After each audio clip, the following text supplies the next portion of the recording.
Hello students, how are you all. कैसे हैं आप सब। आई होप आप सब अच्छे होंगे। आप सबका स्वागत है PWB फार्मा चैनल पर। यहाँ पर बच्चे हम बात करने वाले हैं 5th सेमेस्टर के सिलेबस के बारे में। क्या आपको देखने को मिलेगा जब आप 5th सेमेस्टर में आते हैं, आप अपने 3rd ईयर के अंदर आते हैं, तो आप लोगों को कौन कौन से सब्जेक्ट्स पढ़ने को मिलते हैं, उनके अंदर टॉपिक वाइज डिस्ट्रीब्यूशन क्या होती है और उनका कितना इंपॉर्टेंस है फर्दर कॉम्पिटिशन एग्जाम्स के अंदर, उसके बारे में भी आज हम इस वीडियो में बात करने वाले हैं। तो बच्चे देखते हैं विदाउट एनी डिले क्या क्या चीजें हैं। आप देख पा रहे हो स्क्रीन पर, आपको दिख रहा है course code, name of the course, number of hours weekly basis पर जनरली बताए जाते हैं, ट्यूटोरियल क्या होंगे, कुछ आपको क्रेडिट पॉइंट्स भी मेंशन किए जाते हैं। नाउ क्रेडिट पॉइंट से आप क्या समझते हैं कि कौन से सब्जेक्ट कितना रेलेवेंट है, कितना इंपॉर्टेंट है, और ये क्रेडिट पॉइंट्स बच्चे आपको पूरे करने होते हैं अपने 4 साल का जो बी फार्मा का प्रोग्राम होता है उसके अंदर। सो 5th सेमेस्टर की बात करूं, जो कि एंट्री है, बिल्कुल 3rd ईयर की एंट्री है। आप 3rd ईयर में एंटर करेंगे, आपको 5th सेमेस्टर पढ़ना होगा और उसके बाद 6th सेमेस्टर पढ़ना होगा। 3rd सेमेस्टर जो 3rd ईयर होता है आपका, वो आपको 6 महीने करके ऐसे देखने को मिलेगा कि 6 मंथ का आपका 5th सेमेस्टर होगा और 6 मंथ का आपका 6th सेमेस्टर होगा। ऐसे ही आपको पूरे 8 सेमेस्टर्स देखने को मिलते हैं पूरी अपनी बी फार्मा की 4 इयर्स जर्नी के अंदर। अब बात करते हैं बच्चे, यहाँ पर आप सब्जेक्ट कोड देख पा रहे हो स्क्रीन पर, 501T, 502T, 503T, 4T, 5T and इसके बाद आपको P कोड देखने को मिल रहा है, that is all about practicals. ये सारे P वाले आपको प्रैक्टिकल्स बता रहे हैं, whereas T is all for theory. ठीक है, 5 इज शोइंग हेयर कि कौन सा सेमेस्टर यहाँ पर मेंशन किया गया है। साथ ही साथ सीरीज दी हुई है कि आपके सब्जेक्ट वाइज 1 2 3 4 5 इस तरीके से कोड्स जनरली मेंशन होते हैं। यहाँ पर आपको जो पहला सब्जेक्ट आप देख पा रहे हो स्क्रीन पर, वो क्या है, मेडिसिनल केमिस्ट्री पार्ट 2। इसका एक पार्ट ऑलरेडी बच्चे 4th सेमेस्टर के अंदर पढ़ाया जाता है। इसके अलावा इसी को कोरिलेट करके अगर आप देखो तो फार्माकोलॉजी 2 आपको देखने को मिल रहा है। काफी हद तक, आइल से काफी हद तक जो सिलेबस होता है, आप अगर मेडिसिनल केमिस्ट्री और फार्माकोलॉजी का देखो तो टॉपिक सिमिलैरिटी बहुत देखने को मिलेगी। डिफरेंस बच्चे सिर्फ इतना होगा कि मेडिसिनल केमिस्ट्री के अंदर जो क्लासिफिकेशन होती है वो रिंग सिस्टम वाइज की जाती है, वेयरएज फार्माकोलॉजी के अंदर जो क्लासिफिकेशन होती है वो मैकेनिज्म एक्शन के बेसिस पर होती है। इसके अलावा मेडिसिनल केमिस्ट्री में हम ज़्यादा बात इस पर देखते हैं कि कोई भी ड्रग का स्ट्रक्चर एक्टिविटी रिलेशनशिप क्या है, उसके अंदर कौन सा ग्रुप इंपॉर्टेंट है थेरेपेटिक एक्टिविटी के लिए। वेयरएज फार्माकोलॉजी के अंदर बच्चे हम ज़्यादा ये पढ़ते हैं कि दवा का मैकेनिज्म क्या है, किस तरीके से दवा काम कर रही है, कौन से रिसेप्टर पर काम कर रही है, क्या कॉन्ट्राइंडिकेशन है, ये सारी चीज़ें आपको फार्माकोलॉजी के अंदर पढ़ाई जाती हैं। इसके अलावा एक सब्जेक्ट आप देख पा रहे हो इंडस्ट्रियल फार्मेसी 1। ये बच्चे फार्मास्यूटिक्स का ही एक पार्ट है जहां पर आप कॉन्सेप्ट्स को अप्लाई करके समझते हो। यहाँ पर बहुत सारे कॉन्सेप्ट्स ऐसे आते हैं जब हम फॉर्मुलेशन डिज़ाइन करते हैं, कोई भी फॉर्मुलेशन बन रही है इंडस्ट्री के अंदर, तो वहां पर उन सब चीज़ों को हमने देखना होता है कि कैसे आप डिज़ाइन करोगे कोई भी फॉर्मुलेशन को। That is under the industrial pharmacy which is a part of the pharmaceutics. Pharmaceutics का ही एक पार्ट माना जाता है। इसके अलावा आपको एक सब्जेक्ट देखने को मिल रहा है फार्माकोग्नोसी एंड फाइटोकेमिस्ट्री। ये क्या है बच्चे, इसका एक पार्ट आपको पहले पढ़ाया जाता है, दूसरा पार्ट यहाँ पर है। Pharmacognosy is all about plant derived drugs. साथ ही साथ उसमें से जो भी केमिकल कॉन्स्टिट्यूएंट्स हमने ऑब्टेन किए हैं उनका केमिस्ट्री क्या है, मतलब उनमें कौन सी रिंग सिस्टम प्रेजेंट है। और आगे आने वाले सेमेस्टर्स के अंदर आपको एक सब्जेक्ट देखने को मिलेगा जिसमें हम उन्हीं सब ड्रग्स की, जो आप फाइटोकेमिस्ट्री देख रहे हो ड्रग्स की, उसके अंदर कौन सी रिंग सिस्टम प्रेजेंट है, वहां पर हम सिंथेसिस भी पढ़ते हैं कि इन दवाओं को बनाया कैसे जा सकता है। इसके अलावा एक नए सब्जेक्ट की एंट्री यहाँ पर होती है, और वो नया सब्जेक्ट कौन सा है बच्चे, फार्मास्यूटिकल जूरिस्प्रूडेंस। ये बहुत ही इंपॉर्टेंट सब्जेक्ट है। बेसिकली ये थ्योरेटिकल सब्जेक्ट होता है, मतलब पूरा पूरा थ्योरी इसके अंदर पढ़ना होता है। जूरिस्प्रूडेंस जहाँ पर आपको लॉस के बारे में बताया जाता है कि दवा के लॉस क्या हैं। जब आप दवा को रेगुलेट कर रहे हो, मतलब दवा की मैन्युफैक्चरिंग करना, दवा की सेलिंग करना, दवा का इंपोर्ट करना, है ना, इस तरीके से जब भी आप इस पूरे प्रोसेस को कर रहे होते हो, उसकी मार्केटिंग करना, तब आपको कुछ रूल्स एंड रेगुलेशन को फॉलो करना होता है, और उन रूल्स एंड रेगुलेशन के बारे में इस पर्टिकुलर सब्जेक्ट में पढ़ाया जाता है। ये बच्चे सब्जेक्ट बहुत इंपॉर्टेंट हो जाता है ड्रग इंस्पेक्टर एग्जामिनेशन के लिए, DI के लिए ये बहुत बहुत इंपॉर्टेंट सब्जेक्ट माना जाता है। इसके अलावा आप प्रैक्टिकल्स भी देख सकते हो, सेम आपको जैसा आपको थ्योरी देखने को मिला उसी से आपको प्रैक्टिकल्स भी देखने को मिलेंगे, जैसे इंडस्ट्रियल फार्मेसी के प्रैक्टिकल्स हैं, फार्माकोलॉजी के प्रैक्टिकल्स हैं, फार्माकोग्नोसी एंड फाइटोकेमिस्ट्री के प्रैक्टिकल्स हैं। तो इस तरीके के अलग अलग प्रैक्टिकल्स भी होते हैं जिनको करना उतना ही इंपॉर्टेंट है जितना थ्योरी पढ़ना है। पाए जो आप पढ़ते हो, जब आप उसे कर लेते हो तो आपको और अच्छे से समझ में आ जाता है। एक एक करके बच्चे सब्जेक्ट्स के बारे में बात करते हैं। कौन सा सब्जेक्ट है? सबसे पहले मेडिसिनल केमिस्ट्री पार्ट 2, जिसका कि एक पार्ट पहले आ चुका है। यहाँ पर 2 पार्ट के अंदर यूनिट मेंशन है, यूनिट 1, 2, 3, 4, 5।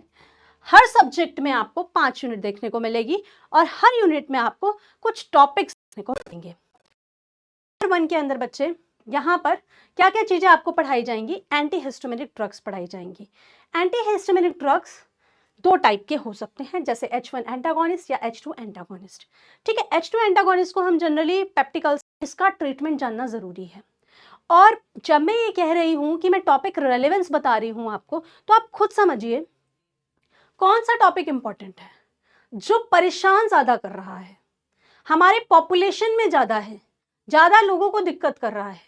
तो हमें पता है हाइपरटेंशन होता है लोगों को, डायबिटीज होती है लोगों को, ठीक है, कैंसर है लोगों को, कुछ ऐसे डिसीजेस हैं जिनको हम देखते हैं बहुत ज़्यादा हमारे आसपास देखने को मिलती है। तो उनका ट्रीटमेंट बच्चे हमें पता होना चाहिए और वही टॉपिक इंपॉर्टेंट हो जाते हैं। इसीलिए एंटी हाइपरटेंसिव ड्रग्स इंपॉर्टेंट है, एंटी कैंसर ड्रग्स इंपॉर्टेंट है, ओरल हाइपोग्लाइसेमिक एजेंट्स इंपॉर्टेंट है comparatively to the other topic. इसके अलावा बच्चे बात करते हैं जो आपका यूनिट नंबर 2 है, यूनिट नंबर 3 है।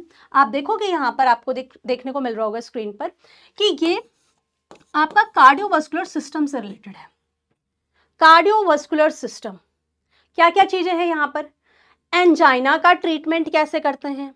जब हार्ट में पेन हो रहा है, आपको लेफ्ट साइड पेन फील हो रहा है, आपको इम्बैलेंस देखने को मिल रहा है ना, जो यू कैन से ऑक्सीजन की डिमांड है, सप्लाई है, वो मीट नहीं कर रही है। उन कंडीशंस के अंदर आपको क्या देखने को मिलता है कि हो सकता है एंजाइना है। फिर जब हम ट्रीटमेंट करवाते हैं, डॉक्टर के पास जाते हैं, वी सी कि हमको कुछ वेजोडाइलेटर्स मिलते हैं, जिनको हमने पढ़ना होगा। उसकी केमिस्ट्री क्या है, उसकी फार्माकोलॉजी क्या है, बहुत इंपॉर्टेंट हो जाती है। डायरेटिक्स, आप कैसे सॉल्ट एंड वाटर रिटेंशन को ठीक करोगे, जो कि हाइपरटेंशन में देखने को मिलता है, पेशेंट को स्वेलिंग हो जाती है। इसके अलावा एंटी हाइपरटेंसिव पूरी कैटेगरी, बीपी का ट्रीटमेंट, ये सब चीजें आपको पढ़ाई जाएंगी। इसके अलावा बच्चे unit number 3 is all about cardiovascular है। इसके अंदर भी जैसे क्या, एरिथमिया का ट्रीटमेंट, जब रिदम ठीक नहीं है, एबनॉर्मल रिदम चल रहे हैं, टैकीकार्डिया चल रहा है, ब्रेडिकार्डिया चल रहा है, तो आप क्या दवाएं दे सकते हो। इसके अलावा जब हमारे शरीर में कोलेस्ट्रॉल बढ़ जाता है, तब आप क्या दवाएं दे सकते हो। कोगुलेंट्स एंड एंटीकोगुलेंट्स क्या होते हैं? ब्लड कोगुलेट हो गया, जम गया, ठीक है, तो आप कौन कौन सी दवाएं यूज करोगे जिनको आप एंटीकोगुलेंट्स बोल रहे हो। आप उस कोगुलेशन को ठीक करने के लिए कौन कौन सी दवाओं का इस्तेमाल करोगे। सिमिलरली बच्चे, कई बार क्या होता है, बहुत ज्यादा ब्लीडिंग हो रही होती है, तब आपको खून को जमाना पड़ता है, तो कोगुलेशन कराना होता है। सिमिलरली वो वाली कैटेगरी भी आपको पता होनी चाहिए। इसके अलावा कंजस्टिव हार्ट फेलियर का ट्रीटमेंट क्या है, जिसको शॉर्ट फॉर्म में क्या बोलते हैं, CHF। अब इस पूरे टॉपिक में से जितने भी टॉपिक्स हमने देखे, यूनिट 2 और यूनिट 3, जो कि सेमेस्टर एग्जामिनेशन के लिए तो है ही, पढ़ना तो आपको पड़ेगा ही, यहां पर सबसे ज्यादा इंपॉर्टेंट टॉपिक जो कि कंपटीशन के लिए इंपॉर्टेंट है, वो है एंटी हाइपरटेंसिव। यहां से क्वेश्चन बच्चे आते हैं। आपको बीपी का ट्रीटमेंट पता होना चाहिए, जैसे मैंने आपको बताया कैंसर का ट्रीटमेंट, वैसे ही बीपी का ट्रीटमेंट पता होना चाहिए। इसके अलावा बच्चे यूनिट नंबर 4 पे बात करते हैं। यूनिट नंबर 4 के अंदर हम एंडोक्राइन सिस्टम में काम करने वाली दवाओं को पढ़ते हैं। तो एंडोक्राइन सिस्टम में पैनक्रियाज भी आ जाता है। अब यहां पर बच्चे सबसे इंपॉर्टेंट होती हैं ओरल हाइपोग्लाइसेमिक्स। तो मैं आपको बता रही थी ना अभी कि डायबिटीज का ट्रीटमेंट, तो that is oral hypoglycaemic agents, ये इंपॉर्टेंट है। इसके अलावा और भी दवाएं हो सकती हैं जो एंडोक्राइन सिस्टम पे काम करती हैं, जैसे थायराइड। जब हमको ये देखने को मिलता है कि थायरॉक्सिन हार्मोन बहुत ज़्यादा हो रहा है, हाइपरथायरॉयडिज्म हो गया है, उसको कैसे ठीक करोगे, या हाइपोथायरॉयडिज्म हो गया है, उसको कैसे ठीक करोगे, तो वो सब चीज़ें भी हमको पढ़नी होती है। लेकिन बच्चे, most important topic for your competition is the oral hypoglycaemic agents. इसके अलावा सेमेस्टर एग्जामिनेशन में तो क्वेश्चन कहीं से भी बनता है, ठीक है। तो सारी एरियाज आपको पढ़ने, बहुत इंटरेस्टिंग भी है ये, बहुत इंटरेस्टिंग है कि आप ये समझो कि कोई भी डिसीज को ठीक कैसे कर रहे हैं, उसमें कौन सी रिंग सिस्टम है, ऐसा क्या खास है उस दवा में, कैसी दिखती है वो दवा, क्या मैकेनिज्म होता है, ये सब चीजें आपको पढ़नी है कैसे, इंटरेस्ट के साथ। जब आपका इंटरेस्ट डेवलप होता है उन एरियाज में तो आप उन चीजों पर टाइम देते हो, और जब आप टाइम दे रहे हो तो फिर आपको इस तरीके से पढ़ना है बच्चे कि आपको वो चीजें काम आए।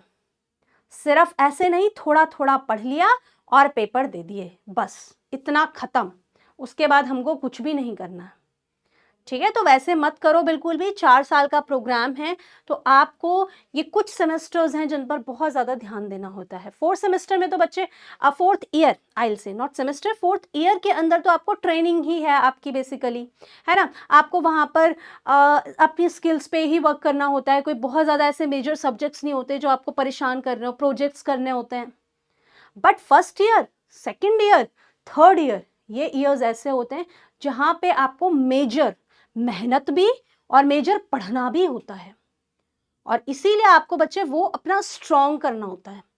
इसलिए ये सेमेस्टर्स में ध्यान रखना होगा कि क्या चीज़ें ज़रूरी हैं। चलिए अब यूनिट नंबर 5 की बात करते हैं। तो ये भी एंडोक्राइन रिलेटेड ही है, इसका एक टॉपिक यहाँ पर एंटी डायबिटिक एजेंट्स मेंशन किया हुआ है, ठीक है। तो यहाँ पर जो ऊपर पढ़ रहे हैं बच्चे एंडोक्राइन सिस्टम, इसके अंदर और भी जो हमारे पास डिफरेंट डिफरेंट पार्ट्स हैं, यू कैन से एंडोक्राइन सिस्टम के अंदर ही और जो एरियाज हैं जहाँ पर दवाएं हम दे सकते हैं उनके बारे में पढ़ेंगे। और एंटी डायबिटिक ड्रग या हाइपोग्लाइसेमिक एजेंट्स को हमने यूनिट नंबर 5 में किया हुआ है।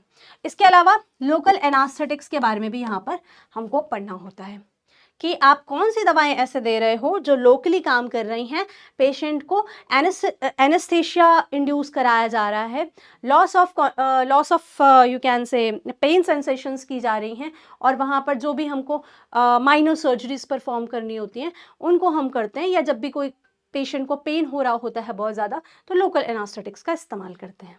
तो इस पूरे से बच्चे आपको क्या समझ में आया, कौन से एरिया इंपॉर्टेंट है, anti neoplastic, anti hypertensive and anti diabetic drug. चलिए अब बात करते हैं आगे, इंडस्ट्रियल फार्मेसी 1। ये एक दूसरा सब्जेक्ट है जिसमें आप फार्मास्यूटिक्स बेस्ड चीज़ें पढ़ते हो, ठीक है। यहाँ पर फॉर्मुलेशंस के बारे में पढ़ा जाता है, जब आप फॉर्मुलेशन डिजाइन कर रहे हो तो क्या क्या बातों का ध्यान रखना होता है। तो सबसे पहले यूनिट नंबर 1, सिमिलरली 5 यूनिट हैं, यूनिट नंबर 1 में क्या है, प्री फॉर्मुलेशन स्टडीज। फॉर्मुलेशन बनाएंगे हम, उससे पहले क्या बातें ध्यान रखनी है, that is pre formulation study. कोई पाउडर है, उससे आप टैबलेट बनाना चाहते हो, तो टैबलेट कैसे बनानी है वो तो एक अलग चीज है, that is a formulation. But before the formulation there are pre formulation study. वो पाउडर की कैरेक्टरिस्टिक्स क्या हैं, उनको हम यहाँ पर समझाते हैं प्री फॉर्मुलेशन के अंदर। अब बात करते हैं बच्चे unit number 2 which is all about tablets, liquid, orals. Tablets आप बना रहे हो, कितने मेथड्स होते हैं टैबलेट बनाने के, कौन से मेथड का एडवांटेज क्या है, डिसएडवांटेज क्या है, और कौन से टाइप के पाउडर से जब आप टैबलेट बना रहे होते तो कौन सा मेथड यूज करना होता है, कौन सा डाइल्यूएंट यूज करना होता है, उन डाइल्यूएंट्स की क्या प्रॉपर्टीज होती हैं। देन लिक्विड ओरल्स, जो आप ओरली लिक्विड ले रहे हो, syrups basically, syrup, suspension, emulsions, ये सब चीजें आपके लिक्विड ओरल्स के अंदर आएंगी। कैसे बनाओगे, क्या प्रॉपर्टीज ध्यान रखोगे, क्या टेस्ट करोगे, ये सब चीजें आपको यहाँ पर पढ़नी होती हैं। Unit number 3, capsules and pellets. Capsules कैसे बनाते हैं, कैप्सूल के टाइप होते हैं, सॉफ्ट, हार्ड, ठीक है। फिर उसके अंदर भी हम ये पढ़ते हैं कि कई दवाएं ऐसी हैं जो हमको सॉफ्ट में हमको देनी होती हैं, कई दवाएं ऐसी हैं जो हमको हार्ड में देनी होती हैं, उसमें और भी कुछ चीज़ें हम ऐड करते हैं, उन सब चीज़ों के बारे में हम यहाँ पर पढ़ते हैं, कौन से टेक्निक का इस्तेमाल करेंगे, पैलेट्स क्या होते हैं, ये सब चीज़ें बच्चे यहाँ पर पढ़ाई जाती हैं। यूनिट नंबर 4 क्या है, पैरेंटरल प्रोडक्ट्स, इंजेक्शंस, जो आप एंट्रल रूट से ना दें, दैट इज पारेंट्रल।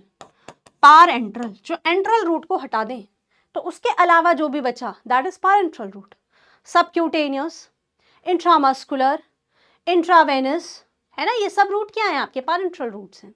इसके अलावा कई ऐसी प्रिपरेशंस होती हैं जो आई के लिए यूज करते हैं, आई ड्रॉप्स हैं, है ना, ये सब चीजें बच्चे यहाँ पर पढ़ाई जाती हैं। इसके बाद बात करते हैं यूनिट नंबर 5, जिसके अंदर आपको कॉस्मेटिक्स क्या है, कैसे कॉस्मेटिक्स, कौन कौन से कॉस्मेटिक्स हैं, फार्मास्यूटिकल एरोसोल्स क्या हैं, जिनको हम क्या करते हैं, इनहेल करते हैं, एरोसोल्स। पैकेजिंग मटेरियल्स क्या हैं, कौन कौन से पैकेजिंग मटेरियल का इस्तेमाल किया जा सकता है, कौन सा बायोडिग्रेडेबल है, कौन से किन किन टाइप के मटेरियल्स हैं और उनकी क्या क्या प्रॉपर्टीज़ हैं, ये सब चीज़ें यहाँ पर पढ़ाई जाती हैं। मैं कंपटीशन के बेसिस पर बताऊँ तो यहाँ पर बच्चे आपको टैबलेट से बहुत क्वेश्चन पूछे जाते हैं कंपटीशन में भी। तो पढ़ रहे हो तो अच्छे से पढ़ना, ठीक है। आप सेमेस्टर एग्जामिनेशन के लिए तो कर लोगे, थोड़ा सा पढ़ोगे, ये चीजें आप पढ़ोगे, क्योंकि बहुत ज्यादा स्पेसिफिक तो आपसे नहीं पूछ लिया जाएगा कि इस चार्ट को बता दो, इसमें कौन सी टैबलेट का साइज होना चाहिए, ये सब चीजें तो आपसे नहीं पूछी जाएंगी। ज्यादा से ज्यादा आपसे पूछ सकते हैं कि टैबलेट क्या है, कितने टाइप के हैं, कौन से मेथड्स यूज होते हैं, आपको उसमें लिखना है, ठीक है। लेकिन अगर मैं कंपटीशन की बात करूं तो आपको फिर बहुत अच्छे से पढ़ना होगा, और पढ़ रहे हो तो अच्छे से पढ़ो। टैबलेट टाइप्स क्या हैं, ठीक है। उसके बाद उसमें भी आपके टैबलेट के यू कैन से साइजेस होते हैं, है ना। कैप्सूल्स में भी सेम ऐसे साइजेस करके हम पढ़ते हैं, टेस्ट पढ़ते हैं, ये सब चीज़ें आपको बहुत इंपॉर्टेंट होती हैं, कैप्सूल्स एंड टैबलेट्स। सिमिलरली बच्चे एक सस्पेंशन का कॉन्सेप्ट भी बहुत पूछा जाता है पेपर्स में, ये वाली चीज भी आपने अपनी बहुत अच्छे से करनी है, ठीक है। पैरेंटल प्रिपरेशन से भी क्वेश्चन आते हैं, वो भी आपने तैयार रखना है। तो ये वाले एरियाज हमारे इंपॉर्टेंट हो गए for your further competitive exams. चलिए अब बात करते हैं हम, एक दूसरा सब्जेक्ट है हमारे पास फार्माकोलॉजी 2, जिसको मैंने बोला कनेक्ट करके देखिए मेडिसिनल केमिस्ट्री के साथ। तो आपको देखने को मिलेगा कि यस मैम, इसमें भी हमारे टॉपिक्स मैच कर रहे हैं। Unit number 1, pharmacology of a drugs on cardiovascular system. अभी कार्डियोवास्कुलर सिस्टम में बच्चे क्या हुआ, हमारे पास एंटी एंजाइनल ड्रग्स आ गई, हमारे पास एंटी एरिथमिक ड्रग्स आ गई, और हमारे पास एंटी हाइपरटेंसिव ड्रग आ गई, एंटी हाइपरलिपिडेमिक ड्रग्स आ गई। तो अगर आप देखोगे, मैंने आपको बताया था एंटी हाइपरटेंसिव बहुत इंपॉर्टेंट है, anti hypertensive drugs very very important. चलिए अब बात करते हैं कुछ और थोड़ा सा पार्ट जो पहले में नहीं कवर हो पाया यूनिट में, वो दूसरी यूनिट में डाला हुआ है। इसमें कार्डियोवास्कुलर सिस्टम के अंदर कुछ और टॉपिक्स होंगे, जिसमें से कोगुलेंट्स, एंटीकोगुलेंट्स, ये वाला टॉपिक आ गया, या डायरेटिक्स है ना, सॉल्ट एंड वाटर की रिटेंशन हो जाती है तो बीपी बढ़ जाता है, तब हमें यूरिनेशन कराकर उन सब चीज़ों को बाहर करना होता है, तो दैट इज डायरेटिक्स, और उसके अगेंस्ट में वर्क करने वाली ड्रग एंटी डायरेटिक्स। बात करते हैं यूनिट नंबर 3 के बारे में, जहाँ पर बच्चे हम ऑटोकोइड्स और रिलेटेड ड्रग्स के बारे में पढ़ते हैं ना। ऑटोकोइड्स का मतलब हो गया, यहाँ पर हम क्या चीज़ें पढ़ेंगे, हम हिस्टामिन के बारे में पढ़ेंगे, हम सेरोटोनिन के बारे में पढ़ेंगे, ब्रेडिकाइनिन के बारे में पढ़ेंगे, ये सब बहुत इंपॉर्टेंट ऑटोकोइड्स होते हैं, ठीक है। तो ये चीज़ें हमको पता होनी चाहिए बिफोर रीडिंग दी एंटीहिस्टामिनिक ड्रग्स, या सेरोटोनिन पर काम करने वाली ड्रग, या एंटी सेरोटोनिन ड्रग। तो ये सब चीज़ें इंपॉर्टेंट हो जाती हैं, that's why written autacoids first and then related drugs. चलिए अब बात करते हैं unit number 4 and unit number 5 के बारे में।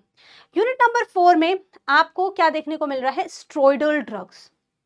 स्टेरॉयडल ड्रग्स और हॉर्मोन्स होते हैं हमारी बॉडी में, जो रिप्रोडक्शन के लिए बहुत इंपॉर्टेंट होते हैं, रिप्रोडक्टिव सिस्टम को बनाए रखने के लिए ज़रूरी होते हैं, जो करेक्टरिस्टिक डेवलप होते हैं मेल्स और फीमेल्स के अंदर, उनके लिए बहुत ज़रूरी होते हैं, जैसे एंड्रोजेंस और एनाबॉलिक स्टेरॉइड्स हो गए, एस्ट्रोजेंस हो गए, प्रोजेस्टेरॉन्स हो गए, टेस्टोस्टेरोन हो गए, इन सब के बारे में भी पढ़ना होता है। ओरल कॉन्ट्रासेप्टिव्स क्या हो गई, या क्या दवाएं हैं जिनको यूट्रस पे काम करने के लिए दिया जाता है, कौन सी दवाएं हैं जो यू कैन से डिलीवरी के लिए इंपॉर्टेंट होती हैं, डिलीवरी इंड्यूस कराने के लिए, है ना, ये सब चीज़ें हमको यहाँ पर पढ़ाई जाती हैं। इंटरेस्टिंग है, बहुत इंपॉर्टेंट भी है, इंटरेस्टिंग भी है। चलिए यूनिट नंबर 5 में बात करें बच्चे, तो यहाँ पर बायो एसे क्या होता है, आप कैसे पहचानोगे कि ये पर्टिकुलर दवा प्रेजेंट है और इतने क्वांटिटी में प्रेजेंट है, क्वालिटी एंड क्वांटिटेटिव। दोनों के बारे में हम बता सकते हैं जब हम बायो एसिड को पढ़ते हैं। अब यहाँ पे कुछ बायो एसिड दिखाए हुए हैं, जैसे insulin, oxytocin, vasopressin, ACTH, tuberculin, digitalis, histamine, 5-HT hydroxytryptamine और सेरोटोनिन। ये आपके बहुत इंपॉर्टेंट होते हैं और इसके प्रैक्टिकल भी कराए जाते हैं आपको। जब आप लैब्स करोगे फार्माकोलॉजी की तो उस टाइम आपको टिश्यूज लेकर उन पर प्रैक्टिकल्स कराए जाते हैं, जिसमें बायो एसे बताया जाता है कि आप बायो एसे को कैसे कर सकते हो, उनके भी मेथड्स होते हैं। तो बच्चे यहाँ पर आप देखो, इसमें जो सबसे इंपॉर्टेंट एरियाज है फॉर योर कंपटीशन वो क्या है? एक तो आपके जितने भी हॉर्मोन्स आ रहे हैं यहाँ पर, एस्ट्रोजन, प्रोजेस्टेरोन, ये इंपॉर्टेंट है। साथ ही साथ बच्चे कार्डियोवास्कुलर सिस्टम में मैंने आपको बताया कि हाइपरटेंशन बहुत इंपॉर्टेंट है, इनसे क्वेश्चन बनते हैं। ठीक है, एक एरिया ये भी है डाययूरेटिक, यहां से भी आपको मैकेनिज्म क्लासिफिकेशन से क्वेश्चन आता है। ठीक है, चलिए अब आगे बात करते हैं। नेक्स्ट सब्जेक्ट जो आप स्क्रीन पर देख पा रहे हो वो है फार्माकोग्नोसी एंड फाइटोकेमिस्ट्री। इसमें भी 5 यूनिट्स देखने को मिलेगा। पहला यूनिट क्या है? Metabolic pathways in higher plants and their determination. आप कैसे बताओगे कि क्या क्या यहाँ पर मेटाबॉलिक पाथवेज हैं? टाइप होते हैं उनके, प्लांट के अंदर भी अलग अलग मेटाबॉलिक पाथवेज होते हैं, लाइक सिकुमिक पाथवे एक पाथवे है। ठीक है, ऐसे और भी टाइप के पाथवेज हैं जो प्लांट्स में हो रहे हैं, क्या बनाने के लिए बच्चे? सेकेंडरी मेटाबोलाइट्स बनाने के लिए। और यही सेकेंडरी मेटाबोलाइट्स तो हमको मिलते हैं जिनमें हमको थेरेपेटिक पोटेंशियल देखने को मिलता है कि ये पर्टिकुलर जो सेकेंडरी मेटाबोलाइट है वो इम्पॉर्टेंट है एंटी डायबिटिक एक्टिविटी के लिए, एंटी कैंसरस एक्टिविटी के लिए। जैसे एक आप अगर प्लांट डिराइव्ड ड्रग बोलो, लाइक विनका एल्कलॉइड्स, विनक्रिस्टिन, विनब्लास्टिन, इसका बहुत यूज़ किया जाता है कैंसर को ठीक करने के लिए। तो ये सब चीज़ें हमको कहाँ से मिली? ये जो हमको रिंग सिस्टम मिल रहे हैं वो कहीं ना कहीं मेटाबॉलिक पाथवे को फॉलो कर कर आए हैं।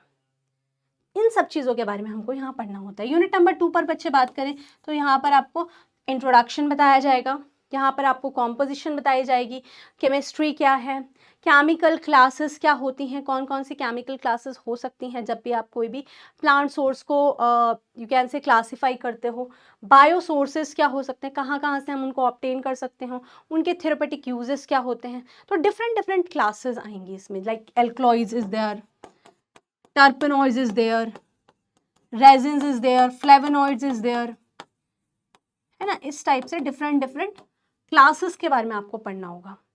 अब बात करते हैं यूनिट नंबर 3 के बारे में। यहाँ पर बताया जाता है आइसोलेशन टेक्निक के बारे में।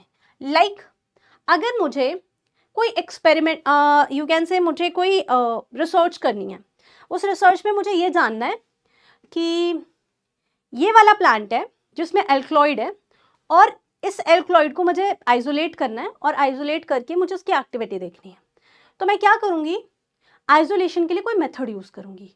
आपको क्या लगता है कि एक ही मेथड सारे तरीके के कॉन्स्टिट्यूएंट्स को निकालने के लिए एप्लीकेबल होगा? नहीं, हमारे पास डिफरेंट डिफरेंट मेथड्स होते हैं। जैसे एल्कलॉइड्स को आइसोलेट करने का तरीका अलग है, फ्लेवोनॉइड्स को आइसोलेट करने का तरीका अलग है, क्योंकि उनकी सॉल्युबिलिटी डिफरेंट है। वो कई आपके ऐसे यू कैन से केमिकल कॉन्स्टिट्यूएंट्स होते हैं, सेकेंडरी मेटाबोलाइट्स होते हैं जो टेम्परेचर से खराब हो, जब बहुत ज़्यादा टेम्परेचर आप दे देते हो तो वो खराब हो जाते हैं।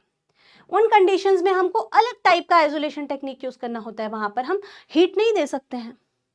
तो बच्चे ये सब बातें हमको यहाँ पर समझनी होती हैं, इनकी टेक्निक्स होती हैं, वो सब चीज़ें आपको पढ़ाई जाती हैं और ये आपको इस्तेमाल होगा जब आप सही में रिसर्च करोगे। आप कोई भी प्लांट उठा के लाओगे, कोई भी प्लांट से आपको एक्टिविटी देखनी होगी तो आपको आइसोलेशन करना होगा। आइडेंटिफिकेशन एंड एनालिसिस, अब आपने उसको आइसोलेट तो कर लिया, पर जो आइसोलेट किया है क्या वो वही चीज है? तो उसकी आइडेंटिफिकेशन करनी होगी, उस पर LCMS हमने अप्लाई करना होगा, उस पर FTIR अप्लाई करना होगा, उस पर और जो NMR करना है या फर्दर जो भी टेक्निक्स होती हैं एनालिसिस की, वो सब टेक्निक्स हमको करनी होंगी। TLC करना होगा, क्रोमेटोग्राफी करना होगा, ये सब चीज़ें हमको करनी होती है पहचानने के लिए कि जो चीज़ हमने वहाँ से आइसोलेट की है वो सेम है कि नहीं। इसके अलावा बच्चे यूनिट नंबर 4 के अंदर हम क्या पढ़ते हैं? Industrial production. आप कैसे इंडस्ट्री में प्रोडक्शन कर सकते हो, उसको एस्टिमेट कर सकते हो, उसको यूटिलाइज कर सकते हो। तो ये सब चीज़ों के बारे में आपको यूनिट नंबर 4 में बताया जाता है। Apart from this there is a unit number 5 जिसमें आप फाइटोकेमिस्ट्री के बेसिक्स को पढ़ोगे। जो फाइटोकेमिस्ट्री है मतलब केमिकल जो कॉन्स्टिट्यूएंट्स हैं आपके, उनकी रिंग सिस्टम, उनमें क्या क्या चीज़ें प्रेजेंट होती हैं, उनके बेसिक्स को आपको यहाँ पर पढ़ाया जाता है। अब सबसे ज़्यादा important as per the competition, जिसमें सबसे ज़्यादा क्वेश्चंस देखने को मिलते हैं आपको बच्चे, तो वो आपको इन 2 एरिया से देखने को मिलते हैं। ठीक है, आपको जो केमिकल क्लासेस हैं, क्या बायोरिसोर्सेज हैं, उनके थेरेपेटिक यूजेस क्या होते हैं, सिमिलरली आइसोलेशन से क्वेश्चंस आते हैं। और बच्चे कुछ मेटाबॉलिक पाथवे हैं, ये भी हमारे इंपॉर्टेंट माने जाएंगे, इनसे भी क्वेश्चन कवर हो सकते हैं। ठीक है, तो ये आपने ध्यान रखना है। सेमेस्टर एग्जामिनेशन में तो आपने सब चीज़ें पढ़नी होती हैं, बट सेमेस्टर एग्जामिनेशन ऐसा पढ़िए, मैं बार बार बोलती हूँ, टाइम वेस्टेज वाली बात नहीं करनी है आपने, पढ़ना ऐसे है जो काम आए। चलिए अब आगे बात करते हैं। सो स्टूडेंट, अब बात करते हैं दूसरे सब्जेक्ट के बारे में जो कि है फार्मास्यूटिकल जूरिस्प्रूडेंस। फार्मास्यूटिकल जूरिस्प्रूडेंस एक नया सब्जेक्ट है जो कि 5th सेमेस्टर के अंदर ऐड किया गया है। इसके अंदर टोटल 5 यूनिट्स हैं। यूनिट नंबर 1 की बात करते हैं तो क्या चीज़ आपको पढ़नी है, ड्रग एंड कॉस्मेटिक एक्ट के बारे में पढ़ना है। ये पूरा एक्ट बहुत इंपॉर्टेंट है, इसके रूल्स जो कि 1945 में आए। बच्चे ये वाला जो टॉपिक है इसमें आपको यू कैन से जो कंपटीशन है, कंपटीशन एग्जाम्स होते हैं आपके, फार्मासिस्ट का है, डीआई का है, वहाँ पर स्केड्यूल्स पढ़ने को होते हैं। तो स्केड्यूल्स बहुत बहुत बहुत इंपॉर्टेंट मैं बोलूँगी सेक्शन होगा आपका अगर आप कंपटीशन की तैयारी भी कर रहे हैं फ्रॉम दिस एरिया। यहाँ पर इस यूनिट नंबर 1 के अंदर आपको import of drugs, manufacturing condition, क्या क्या लाइसेंसिंग की कंडीशंस होती हैं, किन किन को लाइसेंस मिल सकता है, एलिजिबिलिटी क्राइटेरिया क्या है, अगर आपने कोई स्टोर भी ओपन करना है, मेडिकल शॉप ओपन करनी है, इसके अलावा मैन्युफैक्चरिंग यूनिट लगानी है, आपने कोई सेल करना है ड्रग्स को, तो क्या क्या चीज़ें आपने ध्यान रखनी होती है, कौन से लाइसेंस को अप्लाई करना होता है, इनके बारे में आपको यहाँ पर यूनिट नंबर 1 में बताया गया है। इसके अलावा मैं बात करूँ यूनिट नंबर 2 की, यूनिट नंबर 2 में थोड़ा सा part drug and cosmetic act, क्योंकि ये एक्ट बहुत ही बड़ा है, एक्ट एंड रूल्स, इसके अंदर स्केड्यूल्स के बारे में बताया गया है, जो कि मैं आपको बता रही थी अभी कि जो स्केड्यूल्स हैं वहाँ पर आपको मेंशन किया जाता है कि हर एक स्केड्यूल में क्या बताया गया है। लाइक फॉर ऑप्थेल्मिक प्रिपरेशन आपको अलग से मिल जाएगा, सिमिलरली आपको मैन्युफैक्चरिंग के लिए अलग से मिल जाएगा, आयुर्वेदिक यूनानी सिस्टम के लिए अलग से मिल जाएगा, ठीक है, बायोलॉजिकल प्रिपरेशंस के लिए आपको अलग से मिल जाता है। तो ये स्केड्यूल से क्वेश्चंस बहुत बनते हैं। इसके अलावा दवाओं को सेल कैसे करना है, उनकी लेबलिंग के लिए क्या बातें ध्यान रखनी होती हैं, लेबलिंग में भी बहुत इंपॉर्टेंट पॉइंट्स होते हैं, लाइक स्टोरेज कंडीशन है, कई बार वार्निंग सिग्नल्स देने होते हैं, है ना, वार्निंग साइंस होते हैं regarding the some drugs like narcotic and psychotropic substances is one of them. इसके अलावा पैकेजिंग कैसे करनी है, मटेरियल कैसा होना चाहिए, क्या एडमिनिस्ट्रेशन करनी है, किस तरीके से हमने एडमिनिस्ट्रेशन करनी होती है, ये सब बच्चे रूल्स एंड रेगुलेशन के अंदर आता है। और ये सब्जेक्ट की अगर मैं बात करूं तो आप देख ही रहे हैं कि इतना rules and regulation, they all are related with you can say very very very relevant to the drug inspector examination. वहाँ पर ये सब्जेक्ट बहुत ज़रूरी होता है। तो अगर आप इंटरेस्टेड हैं इस सब्जेक्ट को अच्छे से पढ़िएगा, इसके आपने नोट्स बनाने हैं। फिर तो यूनिट नंबर 3 की बात करूँ तो यहाँ पर फार्मेसी एक्ट 1948, इसके अलावा और कौन से एक्ट्स आए, जैसे medicinal and toilet preparation act आया 1955। कई बार तो आपको सीधा ईयर पूछा जाता है कंपटीशन के लिए, where as for the semester examination तो आपने पढ़ना पड़ेगा फिर तो। इसके अलावा narcotic drugs and psychotropic substances, ये भी बहुत इंपॉर्टेंट है, तो मैं स्टार मार्क करके करूंगी इसको। नार्कोटिक एंड साइकोट्रोपिक सब्सटेंसेस जो कि अब्यूज पोटेंशियल रखते हैं, जिनसे आदत पड़ जाती है, तो फिर समझना होता है कि जब आप ये दवा दे रहे हो, जब प्रिस्क्रिप्शन हम देखते हैं तो कैसे हमको प्रिस्क्रिप्शन देखकर फिर एडमिनिस्टर करना है, डिस्पेंसिंग कैसे करनी है, इन चीज़ों पर ध्यान दिया जाता है। ठीक है, 1985 एंड इसके जो रूल्स आए हुए हैं उन पे हम यहाँ पर बात करते हैं। यूनिट नंबर 4 की बच्चे बात की जाए तो यहाँ पर आप क्या पढ़ते हो, drug and remedies act, magic remedies act, important act है। इसके अलावा prevention of cruelty to animals act, जब आप कोई एक्सपेरिमेंट कर रहे हो, कोई रिसर्च कर रहे हो, क्लिनिकल ट्रायल्स कर रहे हो, वहां पे आप जानवरों का इस्तेमाल इस तरीके से नहीं कर सकते कि वहां पर आप क्रुएल्टी कर रहे हो, उन पर अनकाइंड मैनर से नहीं किया जा सकता उसको। ठीक है, तो यहाँ पर एक्सपेरिमेंटेशन के लिए भी बहुत रूल्स एंड रेगुलेशन, आप कब किस तरीके से यूज़ करना है आपने उसको।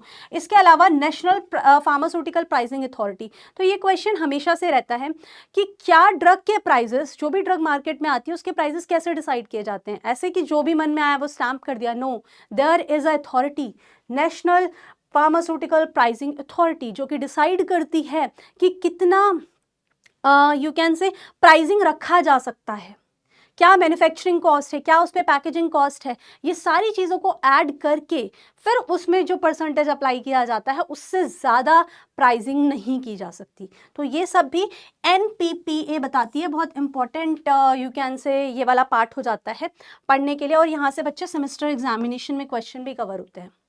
चलिए अब बात करते हैं यूनिट नंबर 5 के बारे में। तो कुछ ऐसे लेजिस्लेशंस हैं, फार्मास्यूटिकल लेजिस्लेशंस होते हैं, या फिर कोड ऑफ कंडक्ट जिसे बोलो, एथिक्स बोलो, क्या हमको फॉलो करने होते हैं जब भी हम दवा से डील कर रहे होते हैं। इसके अलावा मेडिकल टर्मिनेशन प्रेगनेंसी एक्ट क्या होता है, या फिर इंटेलेक्चुअल प्रॉपर्टी राइट्स, है ना, कोई भी चीज़ आपने नई बनाई है, कुछ नया डिस्कवर किया है, तो आप कैसे उन चीज़ों को बचा सकते हो। इंटेलेक्चुअल प्रॉपर्टी, जो आपने अपना यू कैन से इंटेलिजेंसी लगाई है, जो डिस्कवरी करी है, जो कुछ नया फॉर्मुलेट किया है आपने, उसको आप कैसे प्रोटेक्ट कर सकते हो, दैट इज़ IPR। इसके अलावा आपको राइट टू इंफॉर्मेशन एक्ट, ये सब चीज़ें भी यहाँ पर आपको पढ़ने को आएंगी। तो ये बेसिकली बच्चे सब्जेक्ट जो है आपका वो रूल्स एंड रेगुलेशन से रिलेटेड है, नया सब्जेक्ट है, काफ़ी बच्चे बहुत इंटरेस्टिंग भी होते हैं इसके लिए कि हाँ हमको जानना है क्या क्या रूल्स रेगुलेशंस हैं रिगार्डिंग दी ड्रग्स। सो ये सब बच्चे हमारे सारे सब्जेक्ट्स हो गए।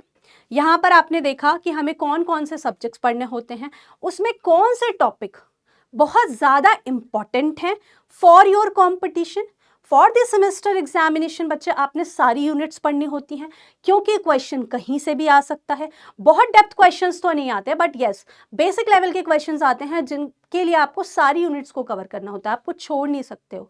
पर हमेशा से मैं ये कहती हूँ कि जब भी आप ये 4 साल का प्रोग्राम करते हैं, जब भी आप सेमेस्टर एग्जामिनेशन की तैयारी करते हैं, चाहे वो आपका first, second, third, fourth, fifth, six कोई भी सेमेस्टर हो, इन सब के अंदर बच्चे अपने बेसिक्स को स्ट्रॉन्ग करिए, टाइम दीजिए, ताकि आप जो भी इन्वेस्ट कर रहे हो इस टाइम में उसका यूज़ कर पाओ फर्दर जो भी आपके ड्रीम्स हैं उनको अचीव करने के लिए। आपको फार्मासिस्ट बनना है, आपको ड्रग इंस्पेक्टर बनना है, आपको कोई गवर्नमेंट एग्जामिनेशन, कोई गवर्नमेंट बॉडीज़ हैं जो एग्जामिनेशन कंडक्ट कराती हैं फार्मासिस्ट के, उनके लिए तैयारी करनी है, या फिर GPAT की प्रिपरेशन करनी है, या नाइपर का सपना है, या कोई दूसरे ऑर्गेनाइजेशन में जाना है, तो इन सब के लिए आपको मेहनत करनी होगी। और यही अगर आप करेंगे बच्चे, सेमेस्टर एग्जामिनेशन में मेहनत करेंगे, तो फिर आप अच्छा अचीव करेंगे further. With this I will say thank you so much everyone, bye bye students. हम मिलते रहेंगे, इसी तरीके के वीडियोस लेकर आते रहेंगे आप लोगों के लिए, जिससे कि आपको हेल्प मिले और आप एक स्ट्रैटेजी प्लान कर पाएँ कि आपको कैसे पढ़ना है, क्या पढ़ना है, कितना पढ़ना है, कितना रेलिवेंट होगा। With this thank you so much everyone, bye bye.